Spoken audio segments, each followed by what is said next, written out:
Interesting to stop at on your way home. Okay, so this is Villisca, Iowa. What's today's date? 22nd? July. And it's hotter than heck out here. Oh gosh, we're entering the house right now. I'm like...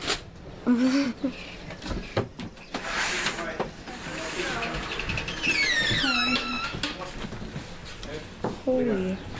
Don't ruin the video. Hi. Alright, you ready?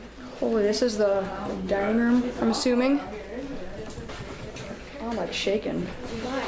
Because I'm hyper. Thank you, ma'am. Oh, look at this. June 1912. Oh, if you want to... Oh, it smells nice. Farm there.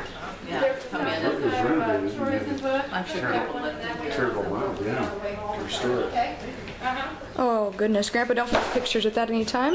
You want me to take pictures? Yep, whenever you feel like picture would be necessary. Okay. That is what the house looked like when Martha and Darwin acquired it. Okay, there were many families that had lived in it after the murders. Someone had added onto the front porch and the back porch. He removed all that and put it back to the way that it was in 1912, okay? If you guys want to have a seat in the living room, I'll give you the history. Okay. The reason that Darwin purchased the house is Darwin loved history, okay? And he heard that the house was for sale, and he heard that someone was going to purchase it and bulldoze it. Oh. Yeah, so Darwin said, oh, that's a big piece of Iowa history. He said, you know. So he told Martha, he said, I think I'm going to buy the axe murder house. Martha said, don't you dare. Yeah.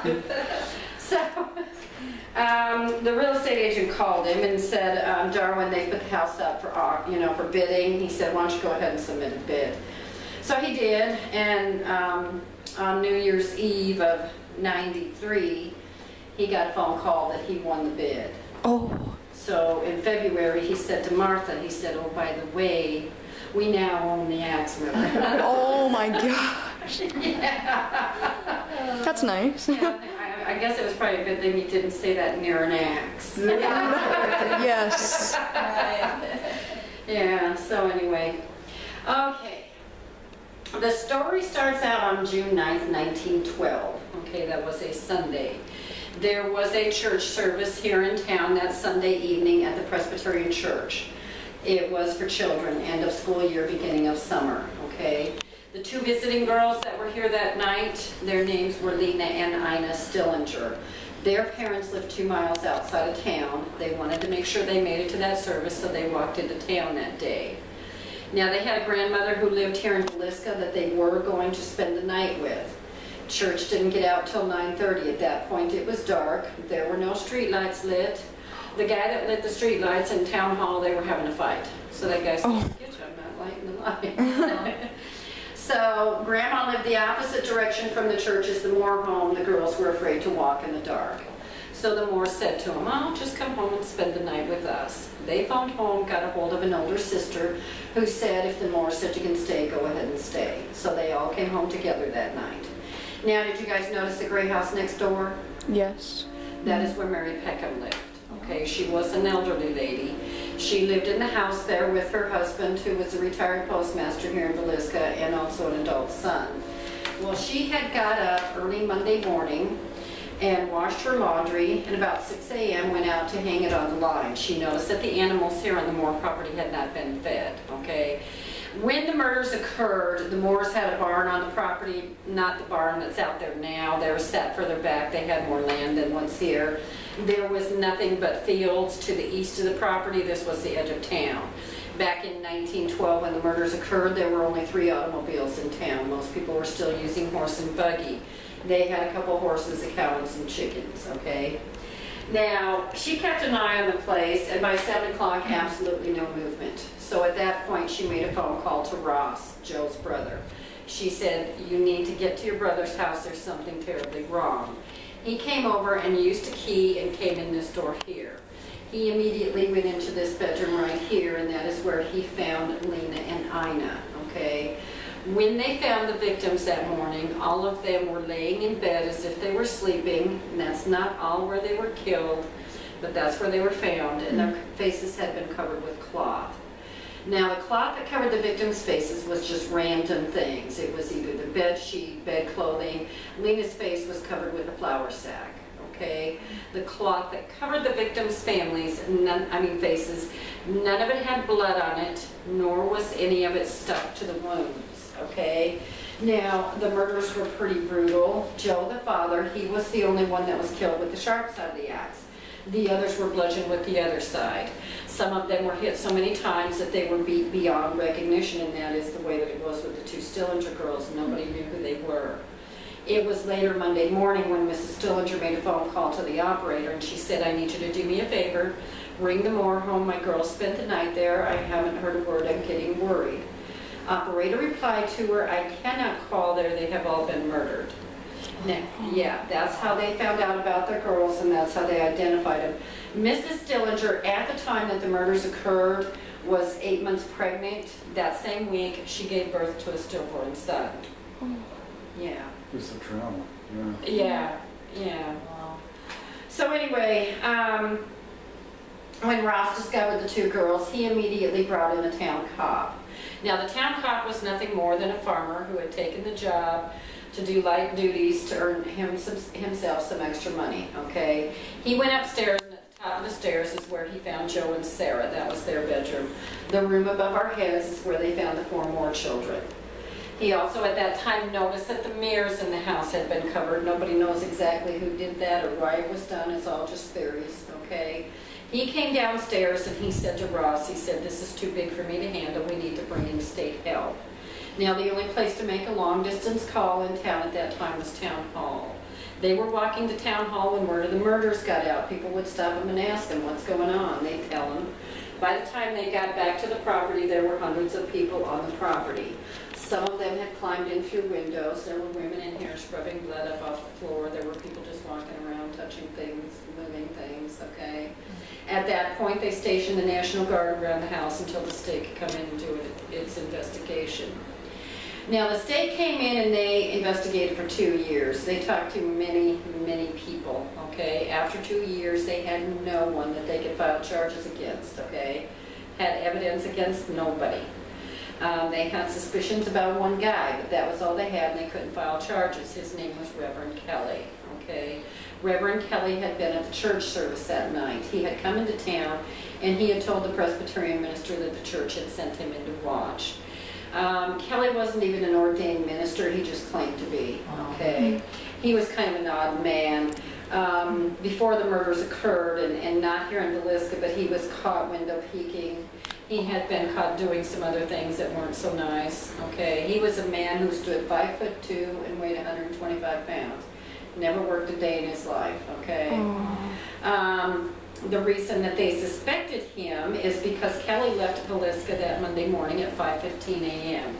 When he got on the train, he sat and he spoke to some passengers on the train about the murders that occurred here. Well, it took those passengers a couple weeks before they got a newspaper article with a timeline in it, but once they did, they went, wait a minute, you know, that guy spoke to us before they'd been discovered.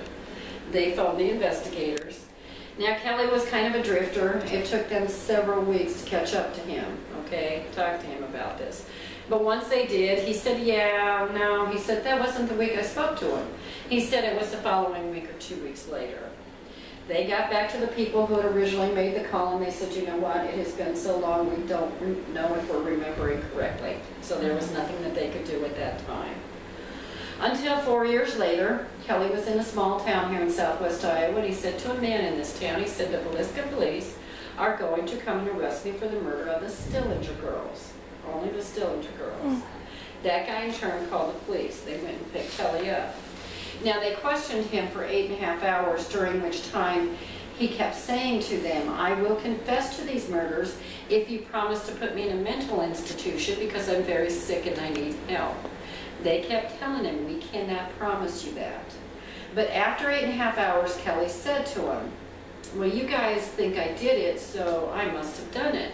He said, fine. He said, I'll tell you what happened that night. Now, at this point in Kelly's life, I believe he was insane, okay, because his confession is just totally insane. He said, the house that I was staying at that night, and he was staying at the home of the Presbyterian minister and his wife, he said, It was just too hot to sleep in. He said, so about 12:30, I got up to take a walk. He said as he was walking down the street, he noticed a shadow man walking down the street, so he started following the shadow man.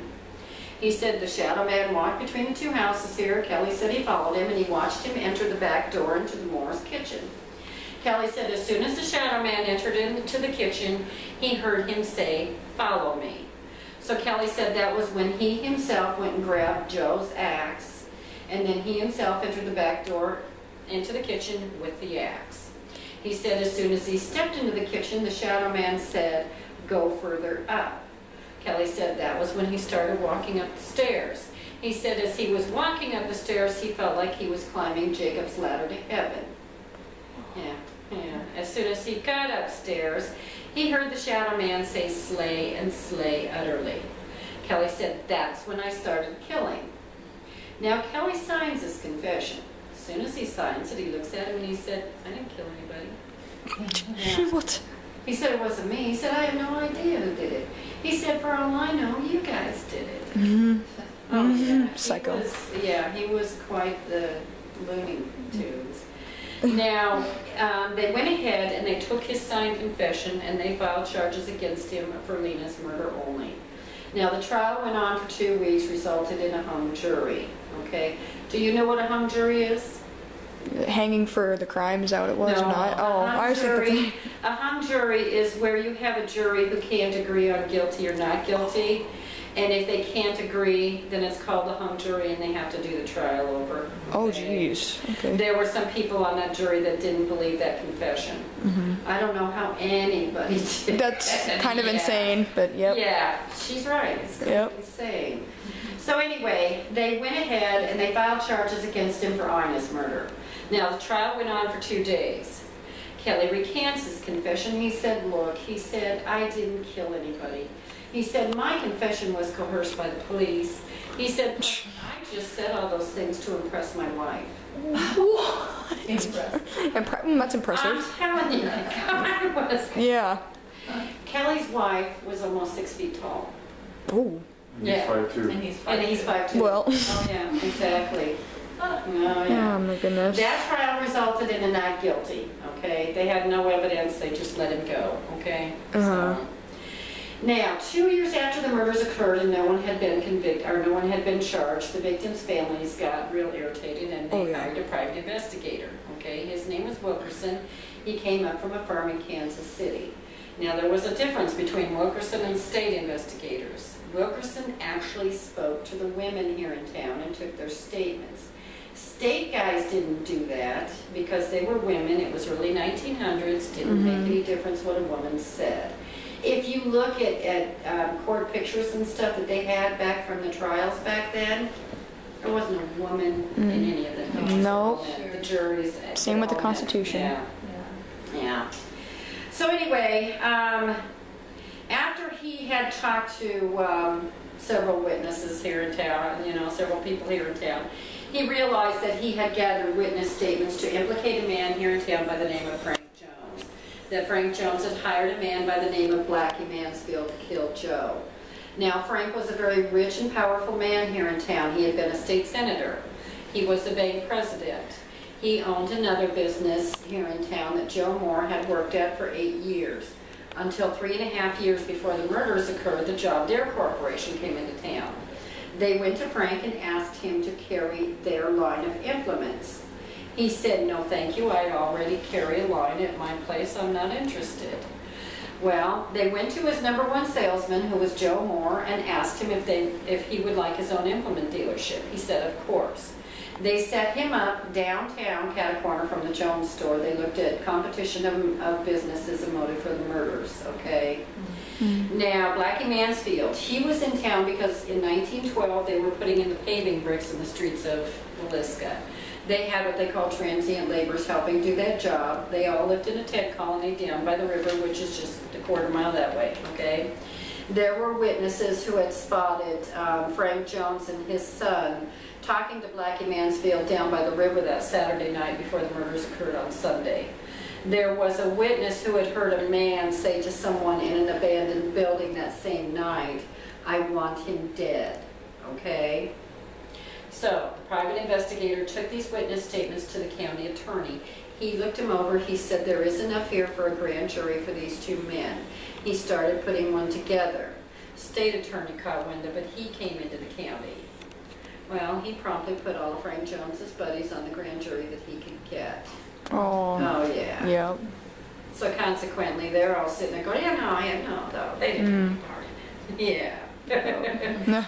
Now, it was right after the grand jury was over that Frank Jones filed a slander lawsuit against the victims' families and the private investigator, saying they've all been going around telling lies that I hired Blackie to kill Joe. He did lose that lawsuit. The court said no, they weren't telling lies. Yeah, but there was nothing they could do because of the grand jury. Now, Blackie Mansfield, years after the murders occurred here, he had gotten married. He had a 4-month-old daughter. He had abandoned his wife and daughter. They lived with her parents in Illinois, okay? All 4 of them were found murdered in the parents' home, and the crime scene was identical to this crime scene. Oh. Yeah.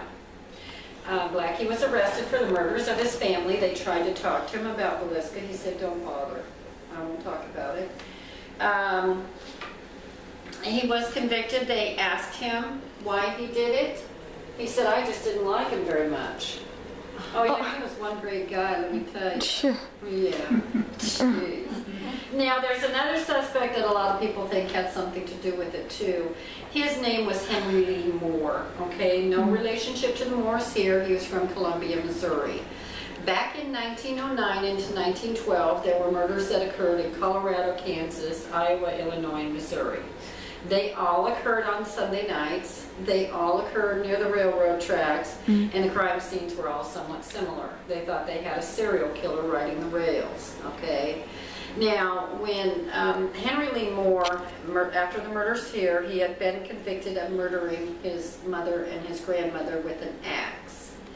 At his sentencing hearing, the judge said to him, is there any reason why you should not be convicted of the murders that occurred in Colorado, Kansas, Iowa, Illinois, and Missouri? His only response to that question was to hang his head. So a lot of people took that as an admission of guilt. So that's kind of it in a nutshell. There's a lot more to this story, but we'd be here for days. Oh my gosh. Yeah. Well, that's interesting. So do you guys have any questions? No? I will tell you, none of the furnishings in the house are original from the time that the murders occurred. They're just period pieces. That is, however, a picture of Sarah, the mother, with Herman and Catherine, the 2 oldest children. Herman is the one on the right, okay? And then this picture right here, that's Joe and Sarah with Herman and Catherine. Okay. Yep. Now, the only thing that you guys cannot do in the house, you can go upstairs, but the attic is the room above the kitchen. Yep. You can go to the doorway, take as many pictures as you want. Don't step in. The floor in there is very weak. We don't want anybody falling through. Oh. Yeah. And isn't there like roofing spikes that go through? There's nails that come through. A guy on YouTube went past the thing and went in there and talked about. I'm like, what in the world is he doing? Because there was a chain there, you know. Yeah. Yeah. So where are these people buried then? Out in the cemetery just north of town. It's real easy to get to. Did we pass it on the way here? Did you guys come up High Street? That's the street right by Casey's. Yeah. And then did you come to Fifth Avenue and turn down Fifth Avenue? That's the street with the grass in the center? No. Oh, I don't know what we did. saw that street. Okay, well, yeah, that's just one block. That's, yeah. If you go to 5th Street and 5th Avenue, which that's the street with the grass in the center, you take a right. That puts you heading north. Okay. That takes you straight into the cemetery. Okay. Okay. After the grass ends, you keep going, and that's into the entrance into the cemetery. Once you pass through the gates, you're going to stay on the road you're on. You're going to cross a side street. You're going to cross another side street. Before you get to the 3rd side street, look to your left. 3 rows off of the street, there's a big gray headstone that says Moore. There's actually 2 of them in that row. Theirs is the furthest one north, okay, where the family is. And then down beside it, there's one with all their names on it. That's where they're buried. The big tall one is a memorial. Okay. Now, 2 rows off of the street and just 2 steps south of that big gray headstone is the Stillingers. The one headstone, I think, stands about this tall. Okay. And you got to have your back to the street to read them. It's Joseph and Sarah Stillinger, that's the parents, just like here, Joe and Sarah.